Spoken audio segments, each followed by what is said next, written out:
Kivu Leo 24, chombo cha habari za kweli kwa muda sahihi.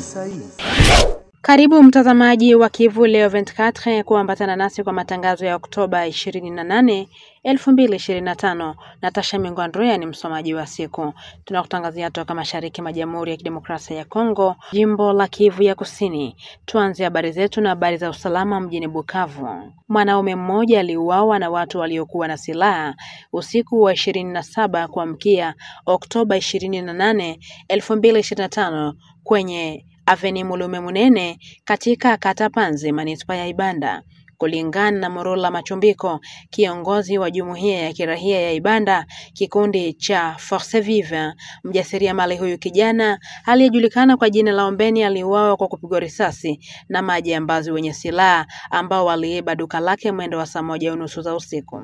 Aliongeza kuwa marehemu alipigwa risasi 2 kifuani na kufariki dunia alipokuwa njiani akipelekwa hospitalini kwa ajili ya matibabu. Ikikabiliwa na hali hii, kikundi cha kirahia cha Force Vive kinatoa pole kwa familia ya marehemu na kutoa wito kwa mamlaka kuchukua hatua za kulinda idadi ya watu na mali zao katika sehemu hii ya jiji la Bukavu. Siasa. Gavana Patrick Busubwangwi alitangaza kufunguliwa kwa barabara ya Bwaungu katika tarafa la Walungu ili kuruhusu usambazaji wa vyakula na bidhaa zisizo za kula katika eneo la Mwenga. Uamuzi huu ulitangazwa katika taarifa kwa vyombo vya habari ambayo ilitiwa saini na ofisi yake baada ya ushauriano na wakuu wake. Katika barua hii iliyotiwa saini na Bwito na Chegera Jean Richard, uamuzi wa Governor Patrick Busubwangwi ulifanyika kufuatia ushauri wa wakuu wa AFC M23 Movement ambao waliwaarifu watumiaji wa barabara ya kitaifa nambari 2 Bukavu Walungu Mwenga Kamituga kuhusu kufunguliwa upya kwa sehemu hii. Kwa mamlaka ya mkoa, kusimamishwa kwa trafiki hii kulitokana na matakwa ya usalama ambayo masuluhisho ya kudumu yamepatikana. Barabara hiyo imefungwa karibu na Bwaungu tangu tarehe 8 mwezi huu, huku malori kadhaa na magari mengine yakiwa yamekwama hapo. Kuondolewa huku kwa marufuku kunaonekana kama chanzo cha kuridhika kwa watendaji kadhaa wa mashirika ya kirahia huko Mwenga ambao wanafurahishwa na kufunguliwa huku baada ya karibu mwezi mmoja wa kufungwa. Siasa. Chama cha PPRD kinakataa hatua ya kusimamishwa shughuli zake. Chama hiki cha kisiasa kinachoongozwa na rais wa zamani wa DRC Joseph Kabila kinaelezea hatua hii kuwa haramu na isiyo na msingi. Ufafanuzi huu ulikuwa katika hati rasmi iliyosomwa nasi Jumanne Oktoba 28 mwaka tulimo wa 2025. Kwa mujibu wa waraka huu, kusimamishwa huku kunatokana na agizo lililotiwa saini Oktoba 18 na naibu waziri mkuu, waziri wa mambo ya ndani na usalama. Mwisho, ushutumu PPRD kwa kushirikiana na AFC M23 inayofanya kazi mashariki mwa DRC. Kwa mujibu wa Ferdinand Kambere, naibu katibu mkuu wa PPRD, anakataa kabisa hatua hii ambayo anaelezea kuwa ni kinyume cha sheria na kisiasa.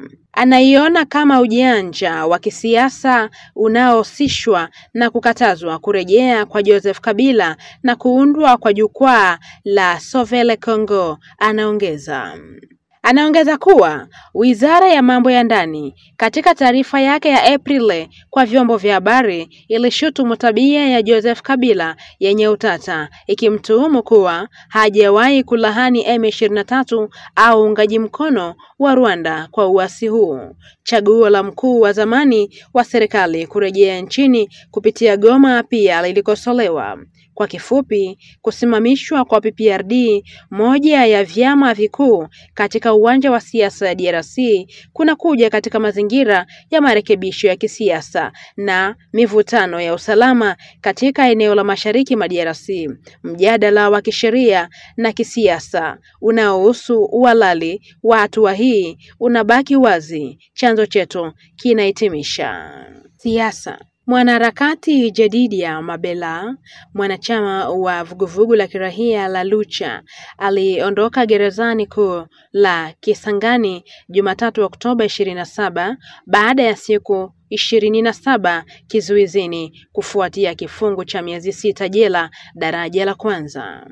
Jedidi alikamatwa kwa agizo la mwendesha mashtaka mkuu. Alishtakiwa kwa kusambaza uvumi, taarifa za uongo, maneno yenye kuharibu sifa kufuatia malalamiko yake kuhusu matumizi mabaya ya fedha za umma katika kuandaa maonyesho mawili ya msanii Rebo. Gavana huyo ambaye aliondolewa madarakani siku hiyo hiyo ya Jumatatu Oktoba 27 alijiunga na kesi hiyo kama mlalamikaji. Katika rufaa, mahakama kuu ya Kisangani ilibatilisha hukumu ya miezi 6 ya kifungo na faini ya milioni 1,500 pesa makongomani na hivyo kumwachilia Jedidi ya huru, jambo lililoshangiliwa na wanaharakati wenzake waliomchukulia kuwa mfungo wa kisiasa wa gavana. Jedidi aliwekwa ndani siku moja baada ya kusoma tamko mbele ya presidenti wa bunge la mkoa, tamko lililosainiwa na muungano za mashirika ya kiraia za Chopo. Walidai uchunguzi wa kina wa bunge kuhusu serikali ya mkoa, hasa kuhusu matumizi ya fedha kwa ujenzi wa uwanja wa Lumumba, uratibu wa barabara ya taifa namba 4 na maonesho ya Rebo. Huku Jedidi ya Mabela akiachiliwa huru, gavana aliyemshtaki ameondolewa madarakani na bunge kwa makosa ya usimamizi mbaya wa fedha, ukabila, ukiukwaji wa haki za binadamu na mengine mengi. Wanabunge 18 waliokuwepo kwenye kikao hicho wote walipiga kura kumuondoa.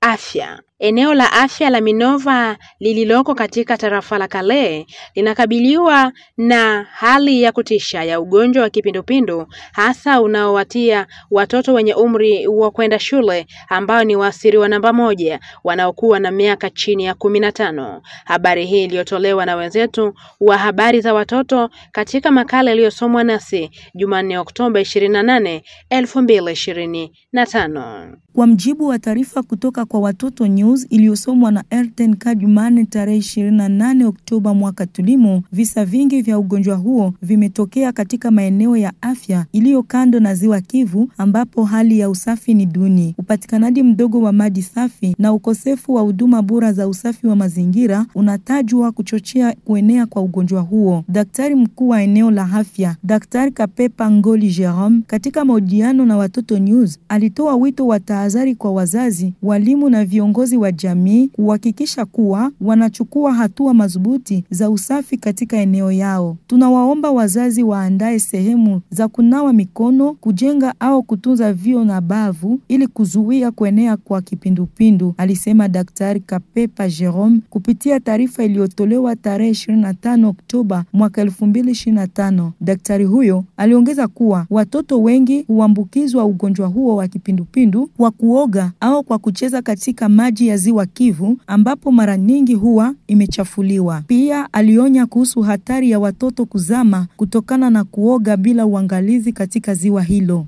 Tutamatisha dira zetu tukipiga jicho katika jiji la Goma, Kivu Kaskazini. Mwili wa mvulana mdogo ulipatikana katika maji ya ziwa asubuhi ya Jumanne Oktoba 28 mwaka tulimo. Wenzetu wa La Plinelle DRC wanaripoti kwamba hali hii inazingatiwa katika kitongoji cha Lac Vert karibu na wilaya ya Goma, mji mkuu wa jimbo la Kivu Kaskazini.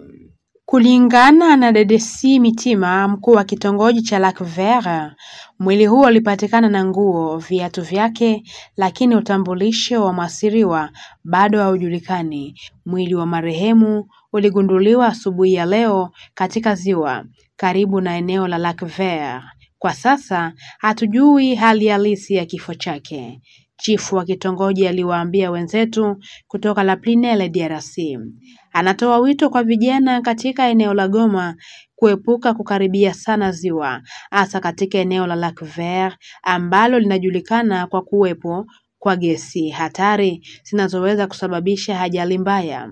Mamlaka ya eneo hilo zinaripoti kwamba zaidi ya watu 10 tayari wamepoteza maisha huko Lac Vert kati ya Januari na Oktoba 2025, wengi wao wakiwa katika hali sawa. Hivyo basi, umuhimu wa kuongeza ufahamu miongoni mwa wakazi kuhusu kuwasimamia watoto ili kuzuia visa kama na hivyo katika eneo hilo la jimbo la Kivu ya Kaskazini kunahitajika. Ni hayo tu tumekuandalia kwa tarehe ya leo. Asante kutukopa jicho na sikio mwanzo hadi tamati wa dira zetu. Tukutane siku nyingine kwa matangazo yafuatayo. Mungu atubariki sote. Kwaherini. Kivu Leo 24, chombo cha habari za kweli kwa muda sahihi.